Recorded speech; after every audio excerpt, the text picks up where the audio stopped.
우리가 눈을 감으면 이 세상은 하나님의 표적으로 가득 차 있습니다. 모든 것이 하나님의 은혜와 사랑이 아닌 것이 없습니다. 축복이 아닌 것이 없습니다. 삶 자체가 하나님의 축복이고 은혜고 하나님의 살아계신 표적입니다.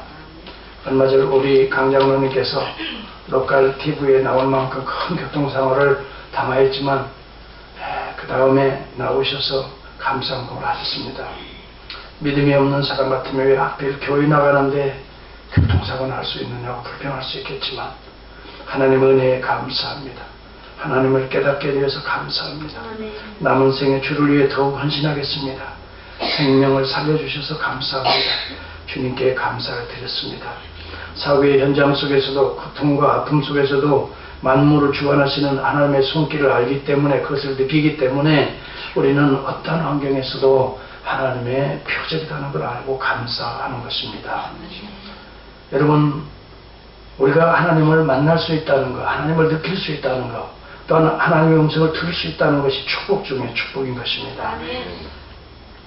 하나님의 은혜와 표적 한복판에서도 하나님을 만날 수 없고 볼 수 없고 느낄 수 없고 하나님의 음성을 들을 수 없다면 이것처럼 최고의 불행이 이 세상에 없습니다.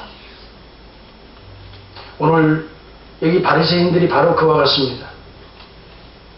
여기 본문에 나오는 사두개인들이 그렇습니다. 예수님께서 이 땅에 오신 그 자체가 표적입니다. 하나님 자신을 보여준 사건이 예수님이 이 땅에 오신 성육신 사건입니다. 이 땅에 오셔서 그가 마태복음 5장, 6장, 7장을 통해서 하늘나라의 비밀을 쏟아 부어주시는 그 자체 한 말씀 한 말씀이 하나님의 음성입니다. 그런 말씀을 가까이 할 수 있으면서도 하나님의 음성을 들을 수 없었습니다. 예수 그리스도가 걷는 땅마다 표적과 기사가 일어납니다. 병든 자가 손을 대기만 해도 낫습니다. 유대인들은 이방의 땅을 넘어가지 못하고 그들에게 이 참 장벽을, 마음의 장벽을 쳐놓고 그들과 자신은 성별된 존재라고 구별을 시키고 있지만 예수님은 담대하게 그 땅을 넘어서 시돈과 두루와 시돈의 땅을 걸어가십니다. 그런데 거기에 수많은 병자들이 몰려옵니다. 개같은 생활을 했던 가난한 여인이 예수님 앞에 나와 고침을 받는 역사들이 일어납니다. 바로 그 전에 있었던 벳세다 광야에서 수많은 유대인들, 유대인 순례자들, 유월절을 맞아서 절기를 지키기 위해서 온 각지에서 온 유대인 순례자들이 거의 수만 명이 오병이의 기적을 체험합니다. 유대의 땅, 유대인 백성들에게만 하나님의 나라가 임하는 것이 아니고 예수 그리스도가 오신 것은 만왕의 왕으로서 그들이 쳐놓은 장벽을 무너뜨리고 주님은 두루와 시돈 땅을 밟으신다고 했습니다. 의도적인 용서라고 했어요. 의도적인 예수님의 행적인 것입니다.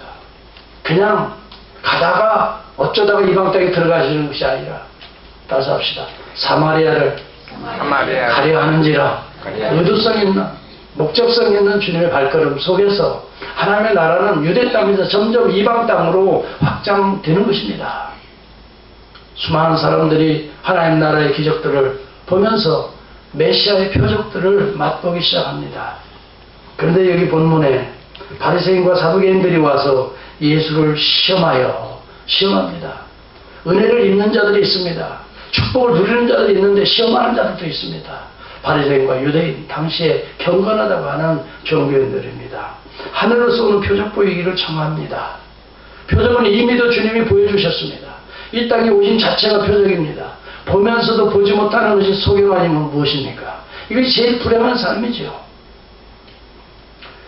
우리 주님의 음성을 들으면서도 들리지 않는 것이 제일 불행한 거 아닙니까?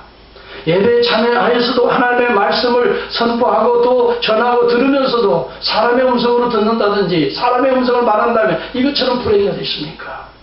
그런데 목사는 그렇게 할 수 있지만 예수 그리스도가 오셔서 하나님 당신이 오셔서 이 땅에 말씀하시는 한 말씀 한 말씀은 넘칠 수 없는 생명의 언어, 하늘의 언어였습니다. 이것을 듣지 못하는 것입니다. 이러한 주님의 모습을 보지 못하는 것입니다. 왜 문둥이가 고침을 받고 귀머거리 귀가 열리고 왜 안전병이 일어나고 왜 여러분 이런 이 10년 던 혈육병된 여인이 예수님의 옷자락을 만지면 낫게 되는 것입니까? 메시아의 나라가 임했다는 증거인 것입니다. 주님이 그들을 고치기 위해서 온 것은 아닙니다. 이미도 이사야에서 예언된 메시아가 오면 이런 병든 세상을 치유하시겠다는 사인으로 표적으로 우리 주님이 병든 자들을 의도적으로 고치셨던 것입니다. 그런데 그러한 표적을 유대인들이 잘 알고 봤어야 됨에도 불구하고 유대인들은 계속 표적인 것입니다.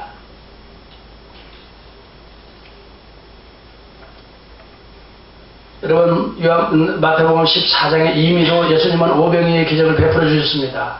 그리고 15장에 들어가서 이방 땅에서 7병이의 기적을 베풉니다. 그렇죠? 이방 땅에서 7병이에요. 유대 땅에서 5병이에요. 거기 다 의미가 있어요. 그래서 제가 지난번에 5병이어와 7병이어의 그 델리케이트한 차이가 무엇을 의미하는 걸 제가 다 소개해드려요. 지금 오늘 그걸 얘기하려고 하는 게 아니에요. 오늘의 포커스는요 이겁니다. 이미도 하나님의 표적을 보여주심에도 불구하고 계속 표적을 구하는 것입니다. 여러분 어떤 일이 일어납니까? 불신앙의 사람들은 표적을 보면서도 계속 또 다른 표적인 것입니다. 중요한 건 입에 들어가는 것이 아니라 입으로 나오는, 마음에서 나오는 것입니다. 여러분 오병이의 기적을 마태복음 14장에서 베풀어 주셨을 때 그들은 그 모습을 보면서 하늘의 표적을 보지 못하고 무엇을 말합니까? 제자들이 더러운 손으로 떡을 뗀다. 장로들의 유전을 범한다라고 시비 걸었던 분이 바로 바리새인들입니다. 표적을 보지 못하고 본질을 보지 못하고 비본질적인 손을 안 씻고 떡을 뗀다는 거예요. 어쩌면 오병이의 기적을 베풀어 주면서 나타난 현상들을 바리새인들이 보았을 것입니다. 그러면서 더러운 손으로 음식을 먹었다는 거예요. 이것을 시비 거는 거예요. 본질을 놓쳐버리고 음식을 여러분 손으로 떼주면 어떻고 뭐 그럴듯하게 냅킨으로 싸주면 어떻습니까? 들어가는 것이 여러분 깨끗한 것이지요. 어떻게 들어가든 뭐 그렇게 큰 상관없지요. 나오는 것이 문제라고 말하는 내적 정리를 얘기했습니다. 바리새인들은 외식하는 자들이요. 바리새인들은 형식주의자들이요. 외적인 것들을 다루는 자들이지만 우리 주님은 좀 더 하나님께서는 우리의 중심을 보신다고 그랬어요. 사람은 외모를 보나 나 여호와는 내 중심을 보신다고 그랬어요. 여러분 우리의 중심이 하나님 앞에 바로 서서 하나님을 오늘 볼 수 있는 영안을 여러분 열릴 수 있기를 저는 간절히 바랍니다. 하나님의 음성을 들을 수 있기를 바라고 차라리 너희가 소경되었다면 죄가 없으려니와 보지도 못하면서 본다고 하니 그 죄가 그대로 있느니라 라고 말하는데 우리가 영적 소경이 안 되기를 주의 이름으로 축복합니다. 정말 신앙생활 오래 하면 할수록 영안이 열려야 됩니다. 여러분 그래서 제가 서두에 그런 얘기합니다. 바람결에서 성령의 음성을 듣습니다. 올창은 제가 지난주에 동부를 갔다 왔는데 여기 서부는 완전히 사막화되어 가고 있는 모습에 동부는 울창한 숲에 얼마나 울창한지 나무들이 촉촉 뻗어있고 지금 여름철이라서 그런가요? 네 그러네요. 이제 보니까 나는 왜 이렇게 울창하고 그랬어요. 네. 보니까 여름이네요. 맞아요. 이 세월 가는지도 모르고 살아가요. 아주 싱싱하고 푸른 그 모습을 보면서 얼마나 자연의 위대함, 하나님의 참 은혜와 축복이 얼마나 이렇게 싱싱하고 푸르고 아름다운가, 그런 걸 느낍니다. 사랑하는 성도 여러분, 만물을 통해서 하나님이 지으신 만물을 통해서 하나님의 그 신성과 하나님의 존재를 느낄 수 있기를 바랍니다. 그래서 어떤 누구라도 핑계치 못할지니라 라고 로마서 1장은 말합니다. 모든 것 속에 그 하나님의 그 신성과 능력이 그가 만드신 모든 만물에 나타나라니 아무도 핑계할 수 없다라고 말합니다. 여러분 우리가 24시간을 살아가면서 하나님을 호흡할 수 있기를 주의 이름으로 축복합니다. 매 순간 여러분 하나님을 호흡해야 하는 것이죠. 하나님의 은혜를 호흡해야 하는 것이고 하나님의 사랑을 내쉬어야 하는 것이고 하나님의 그 축복을 우리가 받아들이고 숨쉬고 또 하나님의 사랑을 또 내쉬고 들숨과 날숨이 하나님의 은혜와 사랑과 이 모든 축복이 되기를 바랍니다. 하나님의 표적이 여러분 온 세상에 깔려 있습니다. 보면서도 표적을 또 보여달라고 하는 것입니다. 500위의 기적을 베풀어 줬는데 그들은 손 닦는 것으로 문제를 삼았습니다. 그래서 주님은 들어가는 것이 더러운 것이 아니라 나오는 것이 더럽다라고 말합니다. 이제 예수님이 두루와 시돈 땅을 밟으니까 무슨 시비를 겁니까? 이방 땅을 유대인으로 랍비로서 걸어간다는 거야. 여러분, 유대 랍비의 전통은 이방인들과 같이 교제하지 않는 것입니다. 그런데 가난한 여인을 축복한다는 거예요. 그리고 수많은 병자들을 안수하여 고친다는 거예요. 그리고 너무 기뻐서 7병에 떡을 만들어서 정말 고기를 만들어서 그들이 먹고 천국의 잔치가, 하나님 메시아의 잔치가 이방 땅에도 일어나는 것을 보여줌에도 불구하고 이것처럼 큰 표적이 어디 있어요? 그들이 버림받았던 땅, 그들이 소유했던 그 땅에 하나님의 메시아의 잔치가 지금 일어나고 있는 게 7병의 사건이라고 얘기했어요? 안 했어요? 예, 했습니다. 안 들은 것 같아요. 설교 다시 해야 되나요? 그냥 여러분 예수님 앞에 나오기만 하고 주여 하면 다 그냥 무슨 기적이 일어나는 그런 것이 아니에요. 성경은 기복주의가 아니라고요. 예. 성경은 하나님 나라의 메시아의 잔치가 이렇게 이루어지다 그리스도의 축사하심으로, 유카리스테오 축사하심으로 예수 그리스도가 자기의 몸을 찢어서 먹이고 자기의 피를 흘려서 먹이는 십자가의 사건을 통해서 메시아의 잔치가 시작된다는 걸 말해주는 거예요. 그의 백성들의 모든 죄를 사하시고 새로운 존재로 만들어주시는 이 광야에, 베세다 광야에, 또 어디에요 거기가? 이방 땅 데가볼리의 광야에 이루어지는 성만찬이에요. 메시아의 만찬이에요. 메시아의 잔치가 이루어지는 사인들을 보여줌에도 불구하고 또 사인, 그리고 뭐라고 말합니까? 유대인의 랍비로서 어떻게 손도 너희들의 제자는 가르치지 않고 손도 씻지 않게 하겠느냐, 그리고 음식 먹게 하나, 이 시비겁니다. 그리고 어떻게 이방 땅에 들어, 유대인의 랍비로서 어떻게 이방 땅에 들어가서 그들을 손을 대고 안수하고, 여러분 구약시대에 안수는 동일시 원칙이 있다고 그랬습니다. 어떻게 손을 대냐, 너와 내가 동일하다는 것이 안수입니다. 그래서 재물에 안수하는 것은 이 사람의 죄가 재물에게 들어가서 죽고 사함받고 하나님의 의가 전가된다는 것이 안수의 제도인데 어떻게 안수하여 고치느냐 이거야. 이방인들에게 어떻게 하나님의 자녀라고 말할 수 있느냐, 어떻게 구속의 이방인들이 흐를 수 있느냐 이거지요. 어떻게 용서가 흐를 수 있나, 하나님의 은혜가 어떻게 저런 이방 땅에 흐를 수 있느냐, 시비 거는 것이죠. 그러면서 너가 유대인 랍비로서 하나님의 아들이라고 말하는데 그런 유대적인 랍비로서, 유대적인 메시아로서의 너 그 표적이 어디 있느냐, 너는 랍비로서 다 범하지 않았느냐, 이런 시비를 걸고 있는 장면이에요. 이 장면이 여러분 그게 보여야 됩니다. 그래서 예수를 시험하여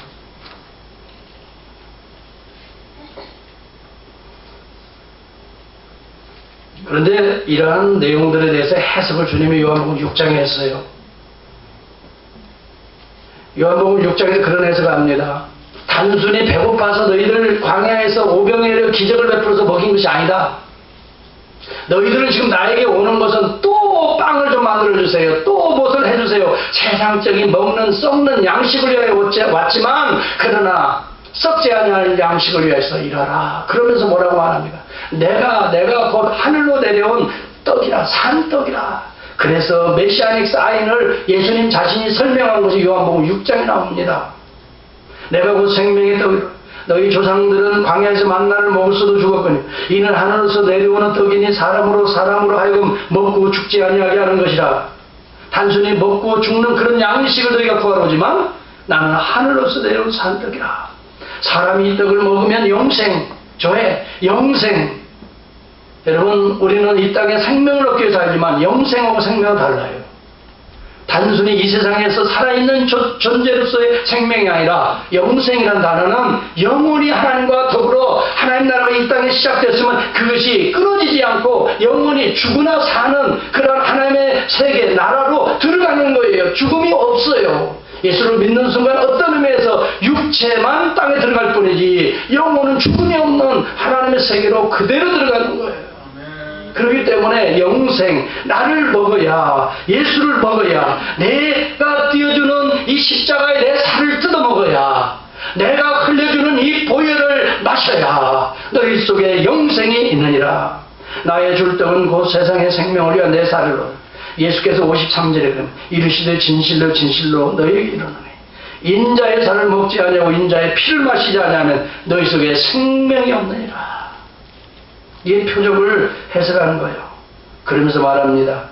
내가 너희들에게 이 오병의 기적을 베풀었음에도 불구하고 너희들은 나를 찾는 것은, 너희가 나를 또 찾아오는 것은 표적을 본 까닭이 아니라 떡을 먹고 배부른 까닭이라. 썩는 양식을 위하여 일하지 말고 썩지 아니할 양식을 위하여 일하라. 그런데도 바리새인과 사두개인들은 표적을 보면서도, 이러한 놀라운 하나님의 메시아닉 사인을 보면서도 예수 그리스도를 배척하며 그를 시험하기 위해서 주님께 질문 던지는 거예요. 여러분, 이것처럼 황당한 일이 어디 있어요? 하나님을 시험한다는 거예요. 하나님을 시험해요. 시험해. 주님은 그들에게 말합니다. 의식하는 자들아, 이사야가 너희에게 대하여 잘 예언하였더라. 일렀으되 이 백성이 입술로는 나를 존경하던 마음은 내게서 멀도다. 하나님에게서 멀어진 당시의 종교인들.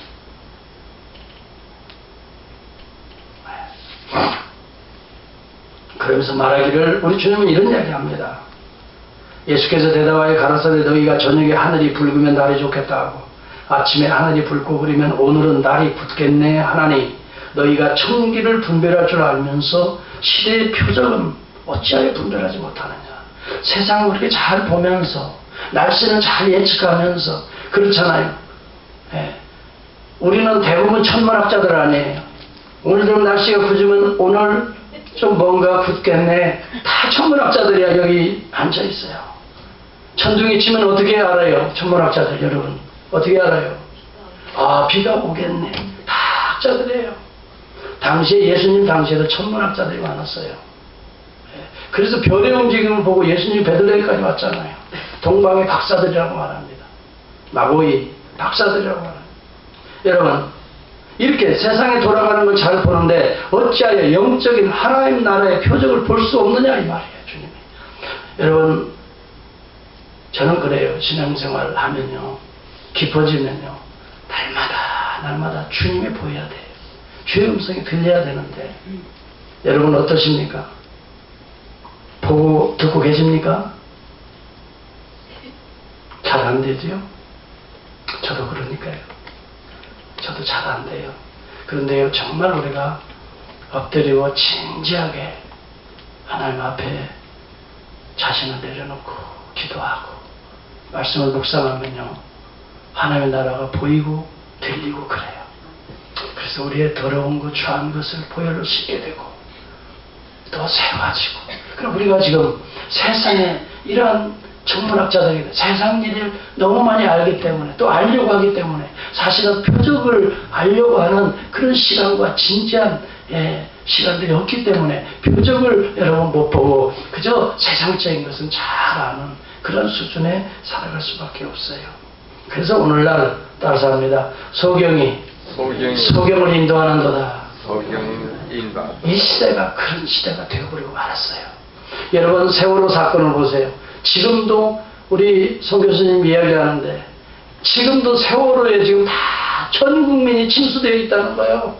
여기에서 나와서 비전 제시를 못한다는 거, 어디로 우리 민족이 어떻게 우리 교회가 살아나가야 될 길을 제시하지 못한다는 거예요. 계속해서 우리는 세월호라는 거예요. 지금도.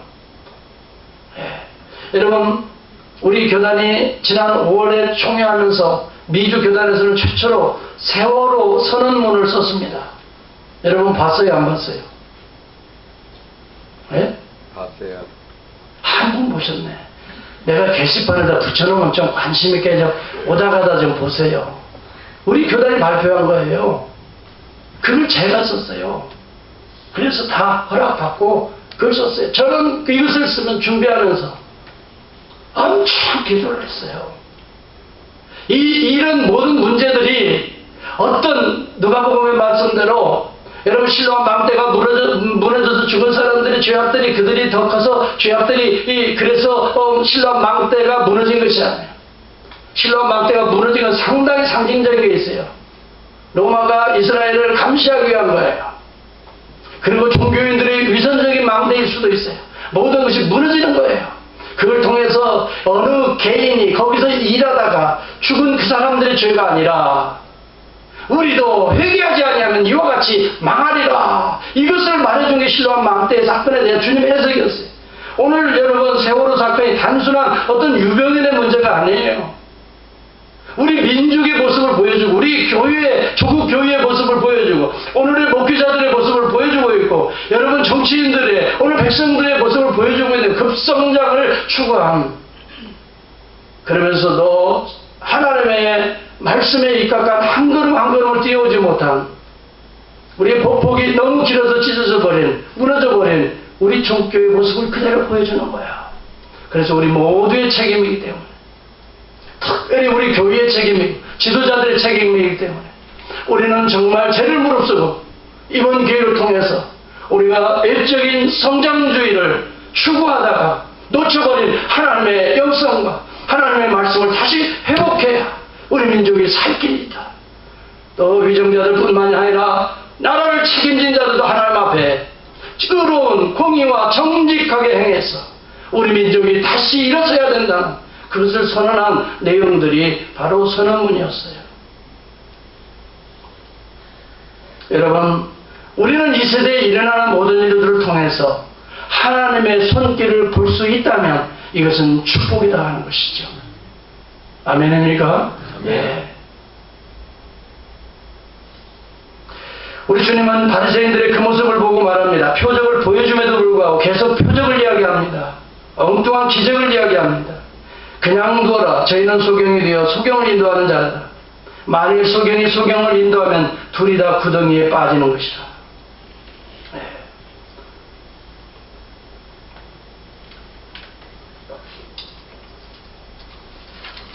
우리 민족이요, 소경이 소경을 되어 인도하는 현실 속에 지금 있습니다. 교회도 정신 차리지 않으면 소경이 소경을 인도하게 됩니다. 교회는 영적으로 바로 서 있지 않으면 소경이 소경을 인도합니다. 지금 한국 교회가 그렇게 되어 있고 미국의 이민교회 역시 열악한 환경 속에 있습니다.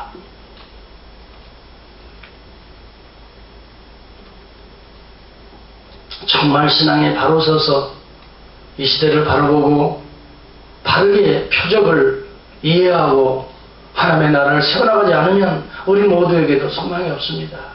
그러나 날마다의 삶 속에서 하나님의 손길을 보고 하나님의 능력과 신성을 볼 수 있다면 이것은 표적을 이해할 수 있는 시대의 사람들인 것입니다.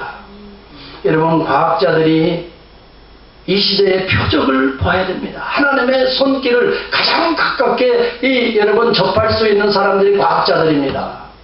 무엇을 연구하는 사람들. 그래서 아인슈타인은 그런 얘기합니다. 과학은 진리에 대한 열망으로 가득 찬 사람에 의해서만 창조될 수 있다. 왜냐하면 이러한 감정의 근원이 종교적인 신앙적인 태도에서 생겨나기 때문이다. 나는 신앙심을 갖지 아니한 진정한 과학자는 생각할 수가 없다. 이러한 경지는 영감에 의해서 생겨나기 때문이다. 그러므로 종교 없는 과학은 젊은발이고 과학 없는 신앙은 눈먼 장애일 뿐이다. 그런 얘기합니다. 여러분, 얼마 전에 조덕영, 이분은 원래 과학자면서도 나중에 목회자가 됐어요. 위대한 과학자들이 만나는 하나님이라는 책을 저술했어요. 거기에 37명의 과학자들이 하나님을 만난 내용들을 간단하게 소개하는데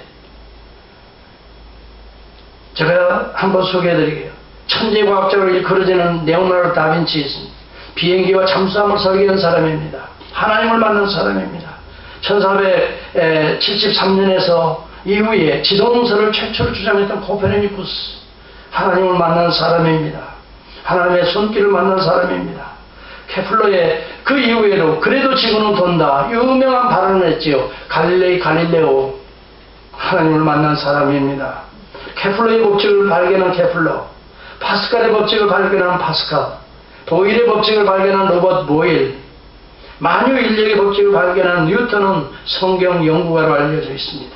미적분을 발견한 라이프니치, 나침반을 발견한 프랭클린, 식물학교 생물 분류학의 아버진 린네, 수학교 파이를 발견한 오일러의 법칙, 각종의 법칙을 만들어낸 오일러, 산소를 발견한 프리스틀리, 원자를 발견한 달톤, 아인슈타인이 인류 최고의 과학자라고 칭한 초등학교 학력의 과학자 마이클 패러데이, 오늘 모든 통신혁명의 원조가 되는 사무엘 모르스, 그래서 모르스부라는 게 있지 않습니까? 바닷길 해로를 발견했던 매튜 머리, 수술을 위한 마취제를 발견한 심슨경, 유전의 법칙을 발견한 멘델, 예방주사법을 발견한 파스텔, 곤충학자인 파브로, 과학용어로 에너지라는 용어를 최초로 사용하고 절대온도 연력학을 개발했던 켈빈, 소득법을 발견한 조셉 리스터. 저도 이 책을 읽어봤는데요. 현대 농학의 아버지라고 그러죠. 땅콩으로 수백 가지 실용품을 만들어낸 땅콩 박사, 여러분 아시죠? 조지 워싱턴 카버. 그가 얼마나 하나님을 만난 사랑하는 사람인지 알 수가 없습니다. 책이 두껍지 않아요. 작아요. 너무너무 신나게 읽었어요. 최초로 대서양 비행에 성공했던 라이트 형제, 1969년 인류 최초의 달 착륙에 가장 큰 공헌을 했던 폰 브라운, 비교 해부학의 아버지라고 부르는 고생물학자인 조지 큐비에, 과학자요 경험 철학의 대가인 베이컨, 미국의 최고의 철학자요 당대의 물리학자요 천문학의 전문가요 특히 목사요 신학자인 조나단 에드워드, 공룡을 최초 다이노스라고 명명한 영국의 자연사 박물관장 리처드 우엔, 영국의 천재과학자요 맥스웰의 방정식을 만들어낸 맥스웰, 현미경의 아버지 로버트 쿡, 2급 라디오 정류기에 발견한 자 프레밍, 최초 빛의 속도에 측정한 과학자여 성직자였던 윌리엄 더햄, 멸종 어류의 선구자인 아가지스, 신경학의 대헌장이라 불리는 뇌해부학의 새로운 개념을 조선한 찰스 벨, 피의 순환을 발견한 윌리엄 하비, 영국 과학자의 단체 왕립협회 회장을 역임하고 열은 운동이다라고 하는 것을 이 정의를 한 햄프리 데이빗, 이 사람들이 모두 이루 말할 수가 없어요. 다 하나님을 만난 과학자들이에요. 사랑하는 성도 여러분, 표적은 널려 있다는 것을 여러분 아셔야 됩니다. 우리가 일상생활에서 호흡하는 모든 것이 하나님의 은혜의 산물이라는 것을 여러분이 아셔야 됩니다. 오늘도 하나님은 살아계시고 그를 찾는 자들에게 만나주시는 하나님이신 것을 표적적으로 모든 우주의 만물이 우리 주변에서 우리를 감싸고 있고 있지 않습니까? 그런데도 무엇을 두려워하십니까? 그런데도 무엇을 아파하시는 것입니까? 그런데도 무엇을 여러분 염려하십니까? 너희는 먼저 그의 나라와 의를 구하라. 그리하면 이 모든 것들 먹고 입고 쓰는 너희들의 삶 전체 하늘의 아버지께서 다 하시고 필요를 채우시리라 했습니다. 믿음을 가지고 표적적인 삶을 살아가는 우리 모든 성도들이 되어야 될 줄을 믿습니다. 이민자의 삶이 힘들어요. 어려워요. 사실 그런 가운데도 발버둥치는 여러분들, 이런 가운데도 하나님은 함께 하고 계시다는 것을 날마다 공부할 수 있기를 바랍니다. 아멘. 우리 주님은 그런 얘기합니다. 악하고 음란한 세대가 표적을 구하나. 여기 표적이라는 단어는요, 우리 주님이 우리에게 보여주는 그런 표적이 아니에요. 용어가 미라큘러스 사인이에요. 그냥 사인 세메기온이 아니에요. 미라큘러스, 기적이에요. 눈에 보이는 기적 이런 것이, 악하고 음란한 세대가 이런 기적들을 구하나. 요나의 표적 밖에는 너희에게 보여줄 표적이 없느니라. 요나의 표적을 이야기하셨어요. 최고의 표적 중의 표적은 요나의 표적이다 그래요. 요나의 표적이다. 자, 그러면 이제 요나의 표적이 뭐냐 이거예요 도대체. 주님이 표적이라고 직접 말씀하시는 요나의 표적이 뭐냐 이거예요. 이 그림 보시니까 이해가 쉽게 가죠.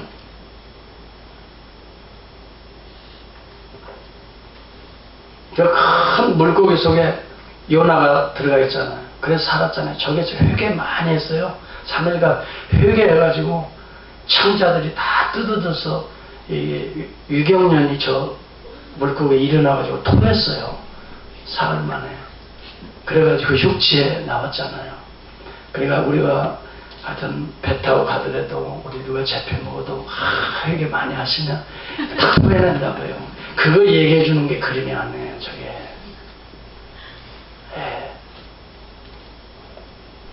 그런 게 아니에요. 어디로 가면 막 기도만 하면 갑자기 그런 게 아니에요. 우리가 어디 가서 소령에게 또 물려 죽을 수 있고 또 수영하다가 상어가 우리를 먹을 수도 있어요. 예. 요나의 표정은 그게 아니에요. 무슨 표정이냐면 요나가요. 잘 보세요. 여기는 두 가지 표정의 의미가 있어요. 이것을 우리가 잘 이해하면 오늘 복음의 삶을 어떻게 살 것인가가 확 돌아요. 아, 이렇게 사는구나. 아, 우리가 구원받은 하나님의 백성은 이렇게 사는 거. 주님이 이 표적을 얘기해요. 첫 번째가 뭐냐면 나를 넘어서라. 뭐라고요? 나를 넘어서는 표적 첫 번째 의미예요. 요나가 나를 넘어섰어요. 넘어서지 않아서 풍랑이 일어나고 내 가운데 민족 가운데 갇혀서 여러분 배가 어려워지고 바다에 요 나를 던지라고 그러잖아요. 나를 못 넘어섰어요. 민족을 못 넘어섰어요. 왜요? 당시에 여로보암 2세 때 이스라엘이 제일 많이 괴롭힌 나라가 아수르예요. 북쪽의 아수르의 수도가 니느웨예요. 그런데 하나님이 어느 날 이 아미떼의 아들 이 요나를 불러서 이 니느웨에 가서 복음을 전하라는 거예요. 거기에 내 백성들이 있다는 거예요. 그들이 복음을 듣고 회개해야 된다는 거예요. 그러니까 마음에 분노가 일어나는 거예요. 아니 우리를 그렇게 괴롭히는 민족을 어떻게 가서 복음을 전해라는 말입니까? 그래서 그는 하나님 너무하십니다 하고 그는 오히려 어디로 가요? 니느웨로 가는 그 반대 방향으로 다시스로 가기 위해서 요바에서 배를 타고 이제 다시스로 향하고 있는 그때 풍랑이 일어나요. 다른 사람들 하나님의 명령을 어기면 풍랑을 맞을 수 있다는 거예요. 풍랑을 맞아요. 하나님은 니느웨로 가라는데 자기는 자기의 나를 벗어나지 못해서 내 생각을 벗어나지 못해서 내 민족적인 감정을 벗어나지 못해서 다시스로 가는 거예요. 복음이라는 거, 하나님의 나라라는 거, 나를 벗어날 때 하나님의 나라가 심겨지는 거예요. 그래서 마침내 하나님께서 그 풍랑을 통해서 나를 벗어나 니느웨에 가서 복음 전해서 수만 명이 구원받는 역사가 일어나지 않습니까? 그의 표적은 뭐냐면 하나님의 나라가 오셔서 이 땅에 심겨지는 것은 나를 벗어나 나를 통해 모든 민족이 구원받는 것, 이것이 복음의 첫 번째 핵심입니다. 이것이 요나의 표적의 첫 번째입니다. 하나님께서 지금 유대인들 보세요. 종교인들 보세요. 우리끼리 그래서 바리새인들은 이방인들은 이렇게 담을 쳐놓고 그들 땅도 못 받고 그들 사람이 오면 철저하게 개취고 할 정도로 그렇게 담을 쌓아놓은 그들의 유대인들은 하나님의 뜻을 몰랐던 거예요. 표적을 몰랐던 거예요. 여러분 이스라엘을 하나님께서 왜 선택하셨습니까? 이스라엘을 이뻐서 선택했습니까? 이스라엘을 왜 하나님이 선택하시고 축복하셨습니까? 선민이라고 왜 말합니까? 출애굽기 19장 5절과 6절에 보면 세계가 다 내게 속하였나니 너희는 내 말을 잘 들어라. 내 언약을 잘 지켜라. 너희는 열국 중에서 내 소유가 되는데 내가 너희에게 대하여 이방인들을 향한 제사장 나라가 되게 하리라. 그것 때문에 내가 너를 택하였노라. 하나님이 직접 이스라엘 택한 이유를 말합니다. 하나님이 왜 우리를 택합니까? 오늘 이것이 표적인 것입니다. 하나님이 우리를 잘 먹고 잘 살고 이 땅에서 행복하고 성공하고 번영하라고 우리를 택한 것이 아닙니다. 미안하지만 물론 그것이 포함되어 있습니다. 그러나 그것을 넘어서는 것입니다. 그러한 나의 축복을 넘어서 하나님이 베풀어준 이 축복을 어떻게 해요? 너를 통해 이방인들이 가난한 자들이 여러분 하나님은 부자를 축복하십니다. 돈 많은 자들을 축복하십니다. 공부 많이 한 사람 축복하십니다. 그 이유가 있습니다. 왜요? 너가 잘 먹고 잘 살고 네 명예와 영광을 위해서가 결코 아닙니다. 이것은 복음이 아닙니다. 하나님이 축복하신 그 축복을 통해서 제사장 나라가 되게 하기 위해서 하나님이 우리 민족을 여러분들을 저를 이 시간도 불러주신 줄을 믿습니다. 여러분에게 주신 달란트는 여러분 자신을 위한 것이 아닙니다. 하나님 앞에 계산을 날이 있다라고 말하고 있지 않습니까? 여러분에게 주어진 자녀들이 여러분의 것이 아닙니다. 하나님의 자녀인 것입니다. 그들을 통해 나타난 하나님의 나라의 씨앗들인 것입니다. 그래서 여호와의 기업이라고 말하지 않습니까? 여러분 이제는 우리의 구조가 이제는 바뀌어야 됩니다. 저는 진짜로 이런 안타까움이 있습니다. 여러분 우리가 이민교회의 작은 공동체를 이루지만 우리가 이 땅에 살고 있지만 우리는 이 땅에 가서 잘 먹고 여러분 미국의 아메리칸 드림을 위해서 오늘 우리가 사는 존재들이 아닙니다. 하나님 나라의 비전을 위해서 제사장 나라로 우리를 삼기 위해서 하나님이 잠시 잠깐 이 땅에 살면서 미국에 샌디에고에 보내주고 심어주신 줄을 믿습니다. 이것이 바로 우리를 위해서가 아닙니다. 우리를 통해 이방 민족에게 하나님이 살아계시고 그의 거룩한 신성 메시아의 잔치를 열어주기 위해서 하나님이 오늘 우리를 부르시고 택하고 오늘도 이 기핑 만들어 가시는 것입니다. 이러한 목적의식이 뚜렷해야 교회가 건강한 교회로 성장할 줄을 저는 믿습니다. 여러분, 교회는 성장해야 합니다. 그러나 의무를 성장하는 게 아닙니다. 내적으로 하나님 나라가 커져야 되는 것입니다. 영적으로 우리 믿음이 분명해야 그 교회가 살아있는 교회라고 말하는 겁니다. 숫자만 많이 모이고 재정만 많이 하고 강남에 보니까 무슨 엄청난 교회를 지어놓은 것을 성공이라고 말하지 않습니다. 오히려 그 거룩한 영향력을 가난하고 헐벗고 필요한 자들에게 나누어 주어버렸다면 여러분, 하나님의 나라가 가난하고 소외되고 병든 자들에게서 얼마나 많은 결실로 천국의 메시아의 잔치가 이루어졌을까 하는 것입니다. 복음의 보편성을 얘기해 주는 것이 요나의 표적의 첫 번째입니다. 복음의 보편성입니다. 복음은 나를 위해 존재하지 않습니다. 나를 넘어가는 것이 이게 보편성입니다. 나와 너가 하나가 되어서 하나님을 찬미하고 경배하는 일입니다. 이것이 아브라함을 부르신 목적이었습니다. 이스라엘을 부르신 목적이었습니다. 이스라엘을 축복한 목적이었습니다. 여러분, 아브라함을 부른 목적이 창세기 10장 3절에 나옵니다. 땅의 모든 족속이 너를 인하여 복을 얻을 것이라 라고 말합니다. 아브라함이 복을 얻습니다. 그런데 거기에서 끝나는 게 아닙니다. 여러분에게 주어진 복은 땅의 모든 족속이 나를 인하여 복을 얻으리라. 옆에 분들하고 인사하세요. 땅의 모든 족속이 당신을 위하여 앞으로 크게 복을 받을 것입니다. 시작. 땅의 모든 족속이 당신을 통해서 앞으로 크게 복 받을 줄을 믿습니다. 여러분, 복 받는 것은 복을 받아야 돼요. 이미도 받았습니다. 그런데 이것은 나를 위해서가 아닙니다. 너를 위해서입니다. 이방을 위해서입니다. 아직도 소외된 자, 아직도 울고 있는 자, 아직도 상처를 부여잡고 있는 자들을 위한 축복이고 은혜인 것입니다. 나누어 찢어서 피 흘려서 쏟아 부어주기를 바랍니다. 이것이 바로 요나가 보여준 첫 번째, 나를 넘어서는, 민족을 넘어서는, 다시스를 넘어서 니느웨로 가는 표적이었습니다. 두 번째는 이것이 곧 예수 그리스도의 십자가와 부활을 상징하는 거였습니다. 이렇게 넘어서기 위해서는, 나를 넘어가기 위해서는 내가 죽어야 된다는 것입니다. 내가 죽어야 네가 산다는 것입니다. 이것이 십자가인 것입니다.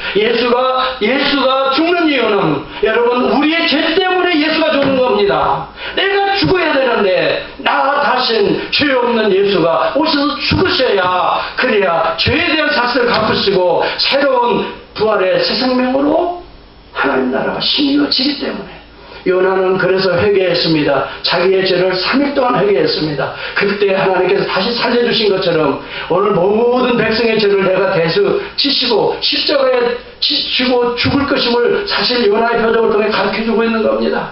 이것을 표적 중의 표적이라고 합니다. 여러분, 표적 중의 표적은 제가 예수님의 성육신이라고 말해서 이 땅에 오신 것입니다. 두 번째는요, 표적 중의 표적은 십자가와 부활입니다. 이거 빼놓으면 기독교는 두 개의 바퀴를 잃어버린 것입니다. 갈 바를 잃어버린 혼란한, 방황하는 교회, 종교 단체가 될 수밖에 없습니다.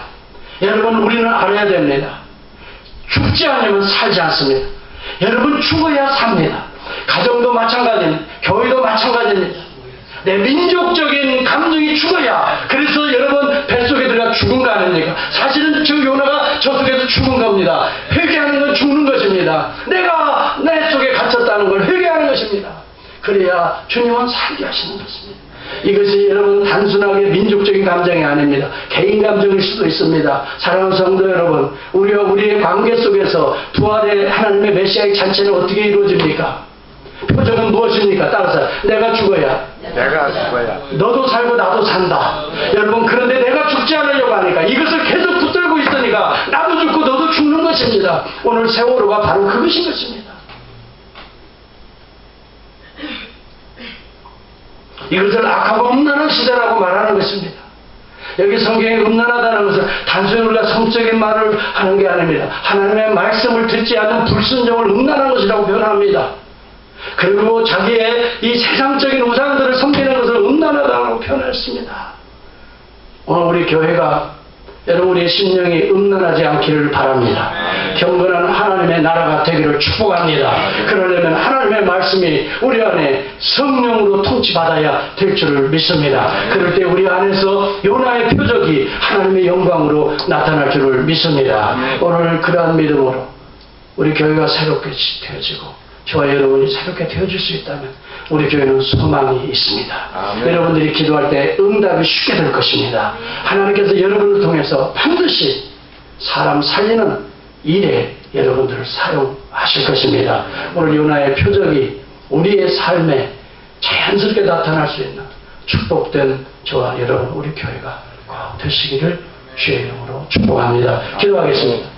하나님 아버지, 어렵고 힘든 설교를 드렸습니다. 그렇지만 분명한 것은 하나님의 나라는 주님이 이 땅에 오셔서